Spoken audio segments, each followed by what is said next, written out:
आखिर क्या हुआ जब अचानक से कल रात अयोध्या में आ गिरा भगवान श्री कृष्ण का सुदर्शन चक्र? जी हाँ दोस्तों, ये घटना कल रात अयोध्या में घटित हुई है, जिसे देखने के बाद ऐसा लगता है कि मानो देवताओं की सीधी दृष्टि अयोध्या पर ही पड़ रही है। दोस्तों, राम मंदिर का उद्घाटन 22 जनवरी को होने वाला है और ये घड़ियां अब बेहद निकट आ चुकी है, जिससे पहले ऐसी अनेकों घटनाएं अयोध्या नगरी में देखी जा रही हैं। आने वाली 22 जनवरी को अयोध्या में भगवान श्री राम की प्राण प्रतिष्ठा होने वाली है, जिसके चलते वहां पर तैयारियां जोरों शोरों से हैं और देश भर में भी अयोध्या राम मंदिर बनने की खुशी छाई हुई है। अब इससे पहले कई चमत्कार अयोध्या में देखे जा रहे हैं। क्या है वो सब चमत्कार, बताएंगे आपको पूरी जानकारी आज के इस वीडियो में, इसलिए वीडियो को अंत तक जरूर देखना। दोस्तों, वीडियो में आगे बढ़ने से पहले अगर आप भी पक्के सनातनी हिंदू हैं तो चैनल को सब्सक्राइब करें और वीडियो को लाइक करें और अपने सभी सनातनी भाइयों को शेयर जरूर करें। दोस्तों, जो घटनाएं अयोध्या में पिछले कुछ दिनों से घट रही हैं, वह लोगों को सोचने पर विवश कर रही है कि आखिर ऐसा क्यों हो रहा है। जिसमें सर्वप्रथम गिद्धों के झुंड की वीडियो सोशल मीडिया पर वायरल हुई और गिद्धों के झुंड को अयोध्या में देखा गया। उसके बाद भालू के झुंड को अयोध्या में देखा गया। ऐसे ही बहुत सी घटनाएं अयोध्या में घट रही हैं, लेकिन अब जो घटना वहां पर घटी है उसे देखने के बाद ऐसा महसूस होने लगा है जैसे कि भगवान श्री राम साक्षात अयोध्या नगरी में आ रहे हैं। उससे पहले उनके सभी अस्त्र शस्त्र, उनके जितने भी बड़े बड़े भक्त हैं, वह अयोध्या में प्रकट हो रहे हैं। दोस्तों, कल रात जब अचानक से सुदर्शन चक्र अयोध्या में आकर गिरा तो पल भर के लिए तो ऐसा लगा जैसे पूरी धरती ही कांप उठी हो। चारों तरफ प्रकाश ही प्रकाश था और एक बड़ा विस्फोट अयोध्या में हुआ, जिसे देखकर सभी लोग हैरान हो गए। सभी के मन में यह शंका थी कि आखिर यह हुआ क्या, लेकिन जब उसे गौर से देखा गया और उसके पास जाकर देखा गया तो पता लगा कि वह सुदर्शन चक्र है और सुदर्शन चक्र को देखकर लोग उसके सामने नतमस्तक हो गए और भगवान श्री कृष्ण और भगवान श्री राम की कथा गाने लगे। अयोध्या में 22 जनवरी को राम मंदिर में राम लल्ला की प्राण प्रतिष्ठा होगी। इससे पहले राम मंदिर का काम तेजी से पूरा किया जा रहा है। प्राण प्रतिष्ठा समारोह में खुद पीएम मोदी के आने के कारण तैयारियों को भव्य रूप दिया जा रहा है। देश भर के प्रतिष्ठित लोगों को 22 जनवरी को अयोध्या आने और प्राण प्रतिष्ठा समारोह में शामिल होने के लिए निमंत्रण दिया गया है। वीवीआईपी के आगमन के कारण उस दिन 50 से ज्यादा छापर और 100 से ज्यादा विमान यहां पहुंचने की संभावना जताई गई है। इसे देखते हुए तैयारियां की जा रही हैं। आम लोगों को परेशानी न हो, इसलिए उन्हें 22 जनवरी को अयोध्या नहीं आने की अपील की गई है। दोस्तों, जिस नगाढ़े की वीडियो की शुरुआत में बात की थी उसके बारे में आपको बताते हैं। इस नगाढ़े को बनाने वाले डनबर समाज के 4 लोग श्री राम लल्ला प्राण प्रतिष्ठा के दिन इसे मंदिर में बजाएंगे। इस नगाढ़े पर सोने और चांदी की परत चढ़ाई गई है। 500 किलो के इस भव्य नगाढ़े में लोहे और तांबे का इस्तेमाल हुआ है ताकि नगाढ़े को हजारों वर्षों की उम्र दी जा सके।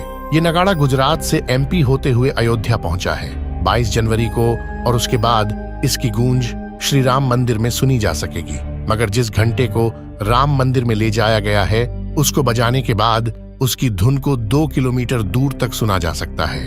अब आप सोच रहे होंगे कि इतने बड़े घंटे को आखिर बनाया किसने है। बताया जा रहा है कि एटा के कारीगरों ने इस घंटी को बनाया है जो वजन में करीब 24 किलो भारी है। घंटी उद्योग की नगरी एटा के जलेसर से ये घंटा अयोध्या पहुंचा है। अष्टधातु के इस घंटे को सैकड़ों व्यापारी फूलों से सजे रथ में अयोध्या लाए हैं। इसे श्री राम जन्मभूमि तीर्थ क्षेत्र ट्रस्ट को समर्पित किया गया। इस घंटे की आवाज शांत माहौल में करीब 2 किलोमीटर तक सुनाई दे सकती है।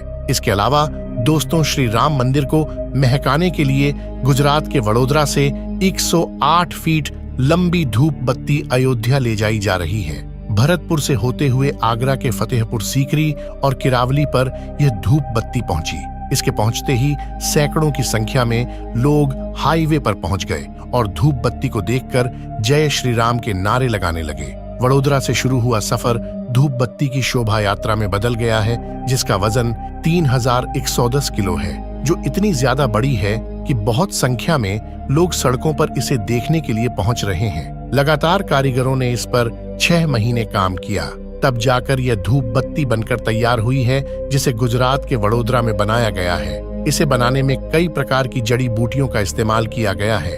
बताया जा रहा है कि यह 1.5 महीने तक लगातार ऐसे ही जलती रहेगी और यह भी कहा जा रहा है कि इसकी सुगंध कई किलोमीटर दूर तक महसूस किया जा सकेगा। इसके अलावा दोस्तों, जो सबसे ज्यादा चर्चा का विषय बना हुआ है वह गुजरात से अयोध्या पहुंच ध्वज दंड है। अयोध्या में राम मंदिर के शिखर पर लगने वाला ध्वज दंड सोमवार को अयोध्या पहुंच गया है। यह ध्वजदंड राम मंदिर के 161 फीट ऊंचे शिखर पर लगाया जाएगा। 44 फीट का ध्वजदंड जमीन से 220 फीट ऊंचाई पर लहराएगा। 22 जनवरी को प्रधानमंत्री नरेंद्र मोदी ध्वजदंड में धर्म ध्वजा लगाएंगे। अहमदाबाद की अंबिका इंजीनियरिंग कंपनी ने 9 महीने में इस ध्वजदंड को तैयार किया है। इसके अलावा दोस्तों, नेपाल से अयोध्या एक बहुत बड़ा काफिला पहुंचा है, जिसके अंदर करीब 3000 उपहार अयोध्या पहुंचे। नेपाल के जनकपुर में मां सीता की जन्मभूमि से भगवान राम के लिए 3000 से अधिक उपहार अयोध्या पहुंचे हैं। चांदी के खड़ाऊं, आभूषण और कपड़ों सहित तमाम उपहारों को इस सप्ताह जनकपुर धाम राम जानकी मंदिर से लगभग 30 वाहनों के काफिले में अयोध्या लाया गया। इसके अलावा दोस्तों, राम मंदिर के लिए स्पेशल घड़ी भी डिजाइन की गई है। लखनऊ स्थित एक सब्जी विक्रेता ने विशेष रूप से एक ऐसी घड़ी डिजाइन की है जो एक ही समय में 8 देशों का समय बताती है। राम मंदिर के अंदर जितनी भी चीजें पहुंची है वह बहुत ही ज्यादा बड़ी है। मंदिर के लिए ताला और चाबी पहुंचे हैं, जिसकी साइज जानकर आप भी हैरान रह जाएंगे। अलीगढ़ के ताला बनाने वाले सत्य प्रकाश शर्मा ने 10 फीट ऊंचे, 4.6 फीट चौड़े, 9.5 इंच मोटे और 400 किलोग्राम वजनी ताला चाबी तैयार किया है। उन्होंने कहा, यह दुनिया का सबसे बड़ा ताला और चाबी है। मैंने इसे राम मंदिर ट्रस्ट को उपहार में दिया है ताकि इसे मंदिर में प्रतीकात्मक ताले के रूप में इस्तेमाल किया जा सके। सूरत के एक हीरा व्यापारी ने 5000 अमेरिकी हीरे और 2 किलो चांदी का उपयोग करके राम मंदिर की थीम पर एक हार बनाया है। 40 कारीगरों ने 35 दिनों में डिजाइन पूरा किया है। इस हार को राम मंदिर ट्रस्ट को उपहार में दिया गया है। इसके अलावा दोस्तों, 1100 किलो का दीपक तैयार किया गया है। वडोदरा के रहने वाले किसान अरविंद भाई मंगल भाई पटेल ने 1100 किलोग्राम वजन का एक विशाल दीपक तैयार किया है। इसकी क्षमता 851 किलोग्राम घी की है। दीपक पंचधातु यानी सोना, चांदी, तांबा, जस्ता और लोहा से बना है। और दोस्तों, ये सब चीज देखकर आप भी हैरान रह गए होंगे। उत्तर प्रदेश के अयोध्या में भगवान श्री राम के भव्य मंदिर को सिथर एकड़ भूमि में बनाया जा रहा है। यहाँ रामलला की मूर्ति की प्राण प्रतिष्ठा 22 जनवरी को की जाएगी। मंदिर के उद्घाटन में अब बहुत ही कम समय बचा है। यहाँ तैयारियां जोर शोर से चल रही हैं। अयोध्या में उत्सव जैसा माहौल है। वहीं प्राण प्रतिष्ठा की पूजा को देश भर के 121 पंडित संपन्न करेंगे। इसके साथ ही 2 मंडप और 9 हवन कुंड तैयार हो रहे हैं। प्रत्येक हवन कुंड से खास महत्व और उद्देश्य भी जुड़ा हुआ है। अब दोस्तों, इसे लेकर आप क्या सोचते हैं, कमेंट के माध्यम से जरूर बताएं। दोस्तों, भगवान श्री राम की मूर्ति बनाने के लिए देश के 3 प्रसिद्ध मूर्तिकारों को बुलाया गया था। इन तीनों मूर्तिकारों द्वारा बनाई गई मूर्तियों में से सिर्फ एक मूर्ति का चयन किया जाएगा। दरअसल यह सब कुछ राम जन्मभूमि ट्रस्ट की बैठक में तय किया जाएगा कि आखिर भगवान श्री राम की कौन सी मूर्ति मंदिर के गर्भगृह में रखी जानी है। बाद में भगवान की उसी मूर्ति की पूजा की जाएगी। दोस्तों, आप इसे लेकर क्या सोचते हैं, कमेंट के माध्यम से जरूर बताएं। आज कैसे वीडियो में बस इतना ही। जय श्री राम, जय सनातन धर्म।